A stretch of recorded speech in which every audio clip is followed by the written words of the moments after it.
I don't believe people who say childhood is forgotten. It's not forgotten, it settles. In your voice, in your gait, in the way you look at people. I grew up in a city that you couldn't call evil. It was worse and different, a city where people walk the same streets for years and gradually stop seeing each other. My house was next to a factory. It worked day and night. It hummed so loudly that sometimes it seemed like it wasn't the machines, but the city itself, groaning. My father worked there too. He drank after his shift, sometimes before his shift. Sometimes he didn't come home at all. My mother said, "Be patient. Everyone is patient." I wasn't beaten every day at school. I was beaten often enough for me to understand. If you're weak, you're nobody. They pushed me, spat in my back, locked me out. One time they forced me into an old warehouse behind the factory.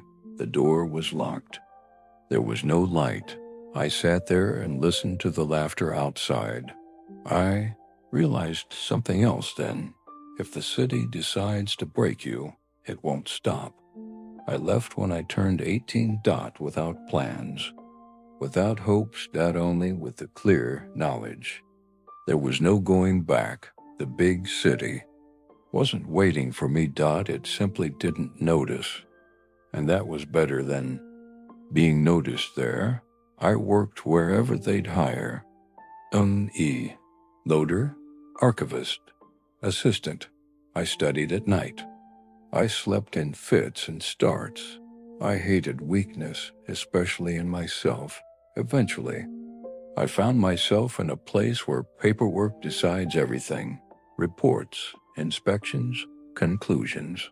A signature and someone's life changes. I became an inspector.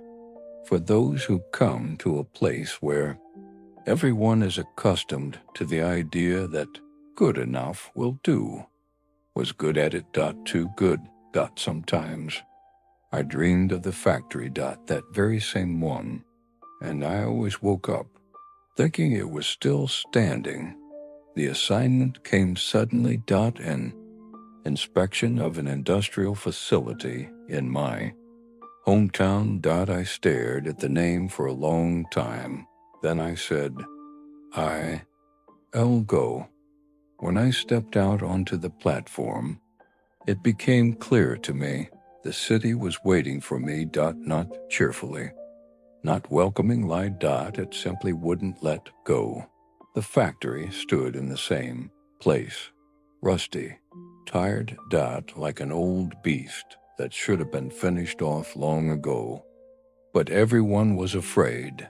The document said, acceptable, conditionally, with deviations. I walked through the workshops and saw everything: cracks, leaks, violations, people who worked where my father once worked. Some recognized me, some didn't. One of the shop foremen laughed, clapped me on the shoulder, and said, "Come on, we're all friends here." He was one of those who locked me up back. Then I could close my eyes. Everyone did. That's why the city lived, but I was no longer that boy from the warehouse. I wrote the report slowly. Point by point.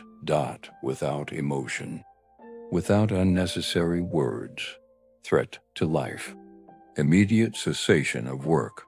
Closed until resolved. When I signed, I felt no joy. Only silence. The plant shut down 2 days later. Sirens wailed as if the city realized what was happening. People came out, shouting, cursing. Someone was crying. Someone was cursing me. I stood aside. I knew what would happen next. Unemployment, decline, exodus. The city didn't start to crumble, right away. What it did. I left when it was all over, without interviews, without explanations, A few months later, I learned the plant hadn't reopened. The investors had left. The city began to empty.